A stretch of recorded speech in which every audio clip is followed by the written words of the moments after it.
చిన్న ఎగ్జిబిటర్లు తలపెట్టిన సినిమా బంద్ను విరమించుకుంటున్నట్లు రాష్ట్ర సినిమాటోగ్రఫీ శాఖల మంత్రి కందుల దుర్గేష్ నేడు ప్రకటించడం సంతోషదాయకమని ఆయన తెలిపారు.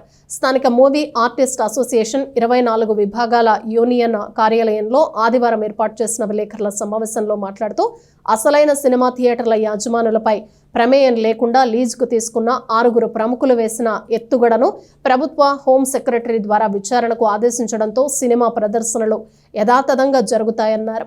పరిశ్రమకు గుచ్చుకున్న ముళ్లును వీరమల్లు చాకచక్యంగా తీసివేశారన్నారు. థియేటర్లను లీజుకు తీసుకున్న వ్యాపారస్తులకు నష్టాలు వస్తున్నాయని భావిస్తే లీజులను రద్దు చేసుకుంటే నిజమైన యజమానులే సినిమాలను అద్దె ప్రాతిపదికన ప్రదర్శించుకుంటారో లేక వేరే వారికి లీజు ఇచ్చుకుంటారో ఆయా థియేటర్ల యాజమాన్యం నిర్ణయించుకుంటారని ఆయన చెప్పారు.